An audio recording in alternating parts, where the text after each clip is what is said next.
तो स्वागत है आपका पाठशाला में। आज हम देखने वाले how human I look at image formation. अब देखो, पहला बात कि इमेज क्या होता है। हम इंसानों को इमेज क्या लगता है ना। नहीं, इमेज मतलब सिंपल भाषा में अगर हम बोले तो परसेप्शन ऑफ ऑब्जेक्ट। हमें लगता है कि वहाँ पे ऑब्जेक्ट है, हमें जो लगता है ना कि वहाँ पे ऑब्जेक्ट है, that is only image.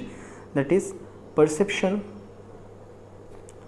Of object, perception of object made by brain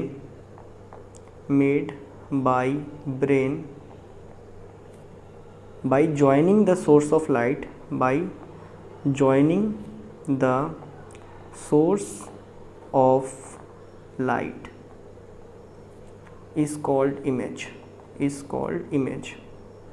done है। ये थोड़ा ध्यान से देखना क्योंकि तुम लोगों का रिफ्लेक्टेड रे ज्वाइन करके भी तुमने बहुत इमेजेस बनाए, तो आज मैं ये सारी चीज़ें यहाँ पे क्लियर कर दूंगा। ठीक है, तो इसको पहले ध्यान से देखो एक बार। तो फर्स्ट ऑफ ऑल ये हमारा ह्यूमन आई है जो कि लाइट वेव्स को सेंस करता है। तो यहाँ पे एक लेंस होता है ह्यूमन आई में। डन है। सपोज़ यहाँ पे कोई एक सोर्स है, मे भी कुछ भी हो सकता है, मैं एक कैंडल बना रहा हूँ। यहाँ पे कैंडल सोर्स है, तो ये सोर्स अपना एक यूनिक प्रॉपर्टी वाला रे बनाएगा। ये बना। अब जब ब्रेन के पास एक रे आता है ना, तो ब्रेन को क्या लगता है, अच्छा इसका मतलब क्या है, ब्रेन के पास देखो इतना कैपेबिलिटी होता है कि वो मतलब महसूस कर पाता है कि वो जो रे है वो किस डायरेक्शन से आ रहा है। ठीक है, समझ रहे हो ना, वो जो लाइट आ रहा है किस डायरेक्शन से आ रहा है। तो उसके हिसाब से लग रहा है कि ऑब्जेक्ट क्या बोलते हैं, जहाँ से ये आ रहा है वो कोई इस लाइन में है, तो उसके अनुसार लग रहा है कि यहाँ पे कहीं पे भी ऑब्जेक्ट हो सकता है। इसलिए जो हमारा ब्रेन होता है ना, वो और एक लाइट का हेल्प लेता है। ठीक है, हम लोगों ने देखा है, हम लोग जब भी इमेज बनाते हैं दो रेस को यूज़ करते हैं। ऐसा क्यों करते हैं, क्योंकि हम लोग का ब्रेन एक और रे का हेल्प लेता है इसको अंडरस्टैंड करने के लिए। सपोज़ यहाँ से एक और रे आ रहा है, डन है। अब इस रे का भी हेल्प लेगा इमेज बनाने के लिए। तो इस रे के अनुसार उसको लग रहा है हाँ ऑब्जेक्ट कहीं यहाँ पे हो सकता है, यहाँ भी हो सकता है, यहाँ भी, यहाँ भी, यहाँ भी, यहाँ भी हो सकता है। लेकिन ये जो पॉइंट है एक सर्टेन पॉइंट पे मैच होता है, तो ऑब्वियसली ऑब्जेक्ट वहाँ पे है। डन है। तो इससे पता कर लेते हैं कि हाँ ऑब्जेक्ट वहाँ पे है। लेकिन हम साथ ही साथ में अंदाज़ा भी लगा लेते हैं, क्योंकि हम जब चल रहे होते हैं ना, तो हम लोग बराबर सीढ़ी में स्टेप कैसे लेते हैं, क्योंकि हम एक अप्रॉक्सीमेशन कर रहे हैं। डन। अप्रॉक्सीमेशन ब्रेन कैसे करता है, यहाँ पे एक एंगल थीटा बनता है और इसका बीच का जो एंगल है, यहाँ से जो यहाँ तक का जो डिस्टेंस है, क्या है, आर्क लेंथ है। आर्क लेंथ दैट इज़ अपना ए मान लेते हैं। डन है। और यहाँ से जो डिस्टेंस है ये क्या रेडियस के जैसा बिहेव कर रहा है। क्लास 11 ट्रिग्नोमेट्री स्टार्टिंग में जब आपने पढ़ा था, डन है, क्या इसके जैसा बिहेव कर रहा है। तो ब्रेन भी इसी चीज़ को कैलकुलेशन करते करते इतना एक्सपर्ट बन चुका होता है कि वो इसी को यूज़ करता है। कैसे, वो क्या बोलता है, जो अपना जो सिंपल सा फंडा that is arc length upon radius, arc length upon radius किसके बराबर होता है, अपना थीटा के बराबर होता है। डन है। तो इसी को ब्रेन यूज़ करता है, arc length upon radius is equal to theta.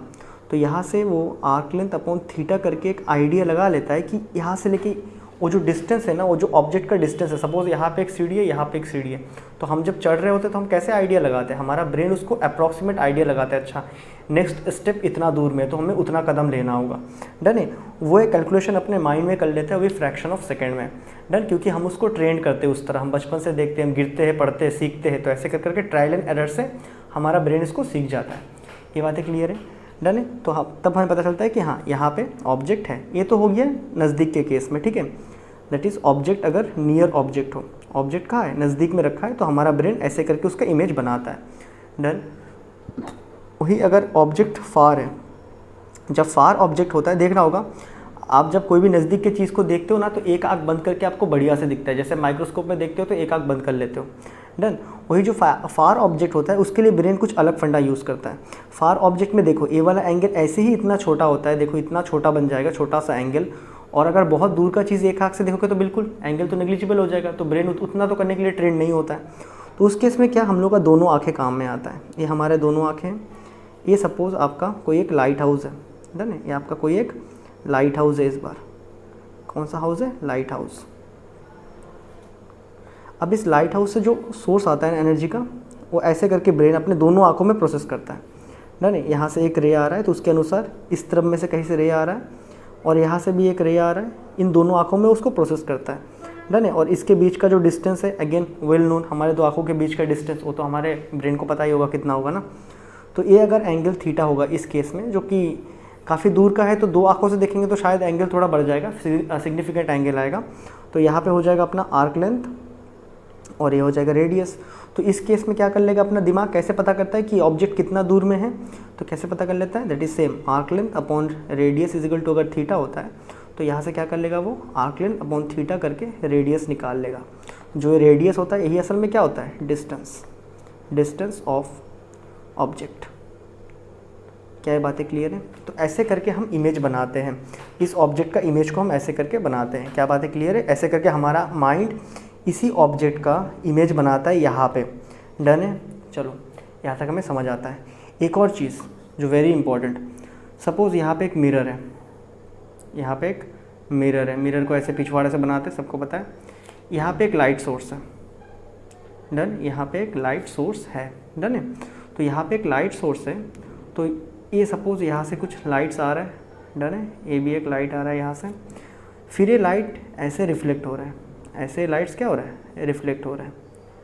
जब रिफ्लेक्ट हो रहा है तब हमारे आँखों में यहाँ पे आ रहा है, तब हमारे आँखों के पास यहाँ पे आ रहा है। तो हमारा जो माइंड है ना वो क्या करता है, उसको लगता है कि लाइट्स तो यहाँ से आ रहा है, तो इसको ऐसे करके ज्वाइन कर लेता है, ऐसे करके ज्वाइन कर लेता है। और जहाँ पे दो पॉइंट ज्वाइन होता है तो उसको लगता है हाँ भाई यहाँ से क्या आ रहा है, यहाँ से ये सोर्स है, ये जो सोर्स है असल में यहाँ पे है। क्या बात है क्लियर है? ये जो सोर्स है नीचे था ये यहाँ पे है, तो उसको लगता है ऑब्जेक्ट यहाँ पे है, डन है। असल में ऑब्जेक्ट कहाँ पे, यहाँ रखा है, ये तो रिफ्लेक्शन की वजह से है ना, लेकिन उसको कहाँ दिख रहा है कि ऑब्जेक्ट यहाँ पे है। क्या बात है क्लियर है? डन है। तो इसीलिए मैंने बोला था perception of object made by brain is called image, done है। एक और चीज़, ये मैं थोड़ा आपको क्लास 9th से रिकॉल करवा रहा हूँ, तो ध्यान देना एक बार। तो 9th में जब 9th-10th में जब आपने पढ़ा था ना, ऐसे लेंस वगैरह होते थे, तो उसमें आपने ऐसा बनाया था इंसिडेंस रे, ये रिफ्रैक्टेड रे बनाया था, डन है। फिर कुछ ऐसे करके, डन है, कुछ प्रिंसिपल ऑफ एक्सिस से जाके ऐसे करके, तो आप लोगों ने यहाँ पे इमेज बनाया था, याद है? आप लोगों ने यहाँ पे इमेज बनाया था। सपोज़ आप इसको देख कहाँ से रहे हो, सपोज़ अगर आप इसको यहाँ से देख रहे हो ना, तो ये ब्रेन को कैसा दिखेगा, ब्रेन को दिखेगा दिस इज़ द वे, ऐसे दिखेगा, डन है। ब्रेन भी इसको ऐसे ही देख रहा होता है, इसीलिए हम इसको यहाँ पे इमेज बना लिए थे, क्योंकि ब्रेन भी उसको ऐसे ही यहाँ पे देखता है और उसके लिए भी यहीं पे इमेज बनता है। तो यहाँ से बनाओ या यहाँ से बनाओ, बातें सेम है।